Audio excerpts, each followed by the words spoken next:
Hello everyone, let's begin with the 6.2 exercise of chapter 6 lines and angles of NCERT.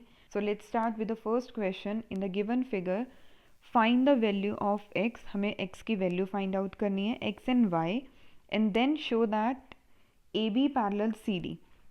Right, mark नहीं किया हुआ, this is x and this is y. देखो if we say कि हमें A B B C D के parallel proof करनी है, but उससे पहले हमें एक्स और वाई की वैल्यू कैलकुलेट करनी है. दिस इज़ लाइन एंड ये वाला एंगल और इस एंगल का सम 180 डिग्री होगा.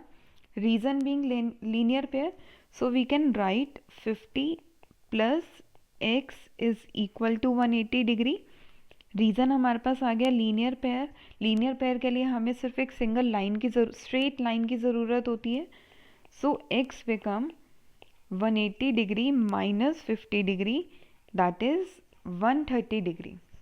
राइट, हमने एक्स की वैल्यू कैलकुलेट कर ली, so it comes out to be 130. अब अगर हम देखें ये दोनों लाइंस हैं और ये इस पॉइंट पे इंटरसेक्ट कर रही है, तो इनके जो आमने सामने वाले एंगल्स हैं that are the vertically opposite angles. So we can directly write y is equal to 130 degree. Reason क्या आ जाएगा? Vertically opposite angles. राइट, तो हमने y की वैल्यू भी कैलकुलेट कर ली, दैट इज़ 130 डिग्री. सी अब हम अगर यहाँ देखें तो x जो है वो y के इक्वल हो गया, that is equal to 180 degree. ठीक है, अगर ये वाला एंगल इस एंगल के इक्वल है तो ये देखो ऑल्टरनेट एंगल्स हो सकते हैं, हम लोग इन्हें लिख सकते हैं, but these are alternate angles.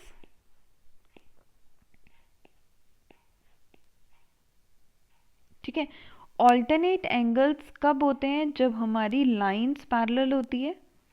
So we can write A B is parallel to C D. मैंने पैरेलल लाइन के लिए एरो से रिप्रेजेंट कर दिया. Therefore A B parallel C D. आपको यही प्रूव करना था. आपको पहले एक्स और वाई की वैल्यू कैलकुलेट करनी थी. हमने यहाँ पे एक्स की वैल्यू कैलकुलेट कर दी, यहाँ पे वाई की वैल्यू कैलकुलेट कर दी, एंड देन हमें प्रूव करना था कि ए बी सी डी के पैरेलल है. Clear? Let's move to the next question, that is question 2. In the given figure if A B parallel C D. देखो अब हमें गिवन है ये चीज़. क्या गिवन है? कि एक तो भाई ए बी सी डी के पैरेलल है, A B is parallel to C D. Next हमें गिवन है सी डी भी पैरेलल है ई एफ के. तो this line is parallel to E F. We can say that from above these A B is parallel to C D and C D is parallel to E F. तो तीनों आपस में parallel होगी. और हमें क्या गिवन है? y ratio z given है, दैट इज़ 3:7. हमें x की वैल्यू कैलकुलेट करनी है.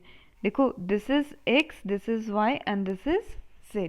तो मैंने बोला जब भी हमें रेशो गिवन होती है let y be 3a and z be 7a. हमने साथ में वेरिएबल ले लिया. राइट, अब देखो ये y है और ये z है, इन दोनों का कुछ ना कुछ रिलेशन निकालना पड़ेगा. को एंगल 1 मार्क किया, सो वी कैन राइट कि y is equal to angle 1, this is equal to, और हमारा y एंगल क्या है? 3a. रीज़न क्या हो जाएगा? Vertically opposite angles. ये दोनों हमारे वर्टिकली ऑपोजिट एंगल्स हो गए. अब देखो अगर C D line E F के पैरेलल है तो we can write angle 1 plus angle z is equal to 180 degree. Angles on the same side of transversal are supplementary. भाई हमने यहाँ लिख दिया angle 1 plus z is equal to 180 degree. Reason आ गया angles on the same side of transversal are supplementary. Reason हमने लिख दिया. We know angle 1 is 3a and z is 7a is equal to 180 degree. So यहाँ से 10a किसके equal हो गया? 180 डिग्री के. सो हमने a की वैल्यू कैलकुलेट कर ली, 180 divided by 10, that is 18 degree. अगर हमें a की वैल्यू पता लग गई तो हम लोग y कैलकुलेट कर सकते हैं, that is 3a. 3 multiply 18, that is 54 degree. Z हम कैलकुलेट कर सकते हैं 7A, 7 multiply 18 that is 126 degree. But हमें तो क्या कैलकुलेट करना है, x कैलकुलेट करना है। If AB is parallel to CD we can write x is equal to y। Reason क्या हो जाएगा, कॉरस्पॉन्डिंग एंगल। ठीक है, हमने लिख दिया these are corresponding angles, therefore x will be equal to 126 degree. Clear? Let's move to the next question that is question third. In the given figure if A B parallel C D, साथ साथ given भी लिख लेते हैं। हमें given क्या है, A B is parallel to C D, E F perpendicular C D, mark भी कर लेते हैं, ए बी सी डी के पैरेलल है, E F is perpendicular to C D, ये हमारा 90 डिग्री हो गया। ठीक है, एंड ये वाला भी हमारा 90 डिग्री हो गया। नेक्स्ट हमें गिवन है angle G E D is equal to 126 degree. Mark करते हैं जी ई और डी, ये बड़े वाला angle is equal to 126 degree. Find A G E, A G E हमें एक तो ये कैलकुलेट करना है, जी E F, G E F ये छोटे वाला एंगल कैलकुलेट करना है। नेक्स्ट एफ जी ई और ये वाला एंगल कैलकुलेट करना है। देखो कैसे करोगे, सबसे पहले वी नो कि angle G E D 126 degree है, राइट? और इस बड़े वाले एंगल को हम दो एंगल्स में डिवाइड कर सकते हैं, that is G E F plus angle F E D is equal to 126 degree. हमें जी ई एफ तो कैलकुलेट भी करना है, तो हमने जी ई एफ ऐसे लिख दिया। वी नो कि ये 90 डिग्री है, F E D is 90 degree is equal to 126 degree. तो यहाँ से G E F will be equal to 126। अगर ए बी सी डी के पैरेलल है, so we can directly write angle A G E is equal to angle G E D, और G E D हमें कितना given है, 126 degree. Reason क्या आ जाएगा, ऑल्टरनेट एंगल्स। सो हमने क्या कैलकुलेट कर लिया, A G E is equal to 126 degree. देखो हम ए जी ई कैलकुलेट कर चुके हैं, हम जी ई एफ कैलकुलेट कर चुके हैं, ये एंगल बच गया। अगर ए बी लाइन है तो angle A G E plus angle F G is equal to 180 degree, angle A G E plus angle F G E is equal to 180 degree. और रीज़न क्या आ जाएगा, लीनियर पेयर। ए G ई अभी हमने calculate करा 126 plus F G E is equal to 180 degree. So हमारे पास angle F G ई किसके इक्वल आ गया, 180 माइनस में 126 degree, that is equal to 54 degree. So angle F G E भी हमने कैलकुलेट कर लिया, दैट इज 54 डिग्री। देखा कितना सिंपल क्वेश्चन है and important also. Let's move to the next question that is question fourth. In the given figure P Q parallel S G, P Q S G के parallel है। Angle P Q R, angle P Q R हमने mark करा, this is 110 degree. Angle R S G हमने mark करा, this is 130 degree. Q R S क्या calculate करना है, हमें ये कैलकुलेट करना है। कैसे करेंगे अभी देखते हैं। सबसे पहले गिवन लिख लें फटाफट। गिवन क्या था, P Q parallel S G, angle P Q R is equal to 110 degree and angle R S T is equal to 130 degree. ठीक है, हमें एक कंस्ट्रक्शन करनी है।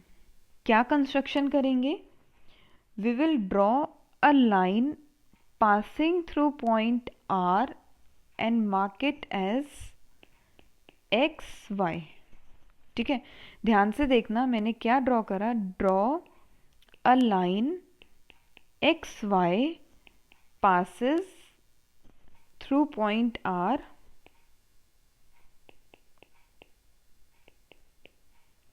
and parallel to PQ। ठीक है, X Y line P Q के parallel है तो X Y line S T के भी पैरेलल होगी। See P Q parallel X Y and we know P Q parallel S T. ठीक है, अगर एक लाइन किसी अनदर लाइन के पैरेलल है और वही सेम लाइन किसी और लाइन के पैरेलल है तो तीनों लाइंस आपस में पैरेलल होगी। So we can write P Q parallel X Y parallel S T. If P Q is parallel to X Y तो इस एंगल का और इस एंगल का सम 180 डिग्री हो गया। इसको हमने 1 मार्क कर दिया, इसको हमने 2 मार्क कर दिया एंड इस एंगल को हमने 3 मार्क कर दिया। So we can write angle 1 plus 110 degree is equal to 180 degree. ठीक है, रीज़न क्या आ जाएगा, angles on the same side of transversal are supplementary. तो यहाँ से हमारे पास एंगल 1 की वैल्यू आ गई 180 माइनस में 110 डिग्री, एंगल 1 बिकम 70 डिग्री। अब हम आगे देखते हैं same S T parallel X Y. So we can write 130 plus angle 3 is equal to 180 degree और रीजन सेम आएगा जो हमने पहले लिखा था, angle on the same side of transversal are supplementary. So from here angle 3 become 180 minus में 130 that is 50 degree. हमारे पास एंगल 3 आ गया 50 डिग्री, बट हमें तो एंगल 2 कैलकुलेट करना है। सो वी कैन राइट अगर एक्स वाई एक लाइन है तो इन तीनों एंगल्स का सम क्या हो जाएगा, 180 degree, angle 1 plus angle 2 plus angle 3 is equal to 180 degree and we can write this as linear pair. Angle 1 की वैल्यू 70 डिग्री, एंगल 2 हमें कैलकुलेट करना है and angle 3 become 50 degree is equal to 180। 70 plus 50 becomes 120 plus angle 2 is equal to 180 degree. So angle 2 become 180 minus 120। Angle 2 की value आ गई हमारे पास 60 degree. Angle 2 हमें find करना था, angle 2 is angle Q R S that is equal to 60 degree. Clear? Let's move to the next question, that is question 5th, easy and simple। In the given figure AB parallel CD, देखो हमें क्या given है, AB CD के parallel है, angle APQ 50 degree, this angle 50 degree given है, PRD is 127 degree. हमें x और y calculate करना है, this is x and this is y। हमने मार्क नहीं करा, हमें ए बी सी डी के पैरेलल गिवन है तो मैंने पैरेलल लाइन मार्क कर दी। पैरेलल लाइन हम एरो से रिप्रेजेंट करते हैं। कैलकुलेट करते हैं, देखो अगर ए बी सी डी के पैरेलल है तो ये z बन गया। If A B parallel C D so we can write angle A P Q is equal to x, reason being alternate angles. ठीक है, and we know angle A P Q किसके equal है, 50 degree के, तो हमारे पास x की value आ गई 50 degree. अब हमें नेक्स्ट क्या कैलकुलेट करना है, हमें y की वैल्यू कैलकुलेट करनी है। देखो ये z और है, this is also z and we know कि ए बी सी डी के पैरेलल है तो ये वाला angle is equal to this angle. If we write again A B parallel C D तो angle A P R is equal to angle P R D. Same reason आएगा, क्या reason आएगा, alternate angles.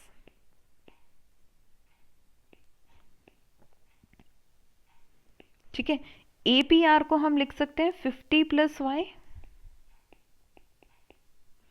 And P R D is 127 degree. So from here y become 127 minus 50 degree, y will be equal to 77 degree and हमें x और y की value calculate करनी थी। Let's move to the next question. इस question में थोड़ी सी हम science use करने वाले हैं और वो कैसे करेंगे अभी हम देखेंगे। In the given figure PQ and RS are two mirrors. देखो PQ और RS हमारे टू मिरर्स हैं, placed parallel to each other. That means this line is parallel to this line, हमें ये लाइन पैरेलल दे रखी है। एंड इंसिडेंट रे AB, ये हमारी इंसिडेंट रे है। इस रे ने PQ पे स्ट्राइक करा, मिरर से रिफ्लेक्शन हमारे पास इस C पॉइंट पे आई और हमें CD वापस से उसने रिफ्लेक्ट कर दी। राइट ये रिफ्लेक्शन एरो दिखाया फॉर द रिफ्लेक्शन, पहले A से B पॉइंट पे गई, फिर B से C पे आई एंड C टू D। हमने इस तरीके से इसमें एक रिफ्लेक्शन दिखाई गई है एंड हमें प्रूव करना है AB line is parallel to line CD। Right हमें ये प्रूव करना है। देखो इसके लिए मैं एक छोटा सा कॉन्सेप्ट आपको बताने वाली हूँ जो कि लॉज ऑफ रिफ्लेक्शन से है। इस केस में AB हमारी इंसिडेंट रे है एंड CD हमारी रिफ्लेक्टेड रे है। तो AB जो है is incident ray and CD is reflected रे। ठीक है, अब अगर हम लॉ ऑफ रिफ्लेक्शन की बात करते हैं तो लॉ ऑफ रिफ्लेक्शन हमें कहता है कि जो हमारी इंसिडेंट रे होती है, incident ray is equal to reflected ray. Right देखो ये हमारा मिरर है, this is the mirror, this is the incident ray और ये हमारी रिफ्लेक्टेड रे हो गई। राइट और ये सेंटर में हमारी नॉर्मल रे है। We can write this as incident ray, this is reflected ray and this is considered to be normal. तो ये जो नॉर्मल रे है इंसिडेंट और रिफ्लेक्टेड को दो एंगल्स में डिवाइड कर रही है एंड ये वाले एंगल्स जो होंगे this angles will be equal. अगर मैंने इसको I लिखा और इसको R लिखा, so we can write angle I is equal to angle R। This is the law of reflection जो कि आपने साइंस में पढ़ा होगा। राइट अब हम इसको यहाँ पे यूज़ करने वाले हैं। हमने यहाँ पे भी एक लाइन ड्रॉ करी दैट इज़ नॉर्मल एंड इसको लिख दिया BM और हमने यहाँ C पॉइंट से भी एक नॉर्मल रे ड्रॉ करी that is CN and mark करें एंगल्स 1, 2, 3 एंड 4। देखो जब हमें पता है कि BM हमारी नॉर्मल रे है, so we can write from laws of reflection. ठीक है, डायरेक्टली हम लोग लिख सकते हैं कि angle 1 is equal to angle 2 and angle 3 is equal to angle 4। Right अगर एंगल 1 एंगल 2 के इक्वल है तो हम इसको लिख सकते हैं कि this is equal to half of angle ABC। If angle 3 is equal to angle 4, हम लोग इसको लिख सकते हैं हाफ ऑफ एंगल BCD। हमें प्रूफ करना है कि ABCD के पैरेलल है। Here BM and CN are normals। ठीक है, तो इट मीन्स BM जो होगी वो परपेंडिकुलर होगी PQ के and CN is perpendicular to RS। We know कि जो हमारी नॉर्मल लाइन होती है वो हमारे मिरर के परपेंडिकुलर होती है। Right BM is perpendicular to PQ and CN is perpendicular to RS, but हमें क्वेश्चन में गिवन है PQ is parallel to RS।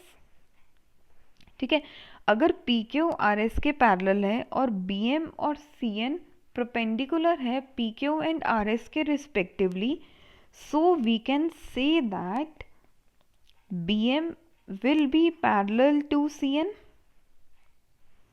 Right. अगर बी एम सी एन के पैरेलल है, देखो ध्यान से देखना, ये वाली लाइन और ये लाइन पैरेलल हो गई, ठीक है, तो ये हमारा z बन रहा है, this z is forming, we can write angle 2 is equal to angle 3, this is alternate angles, ये हमारा ऑल्टरनेट एंगल आ गया, right. Angle 2 is nothing but half of angle ABC and angle 3 is nothing but half of angle BCD, right। Half से half cut हो गया, so we are left with ABC is equal to angle BCD। अब देखो ये वाला angle अगर इस angle के इक्वल है, we can write but these are alternate angles। अगर ये alternate angles हैं, so we can say that AB is parallel to CD। हमें प्रूफ भी यही करना था, राइट। आई होप कि आपको ये अच्छे से समझ आ गया है। So till then bye bye and keep studying.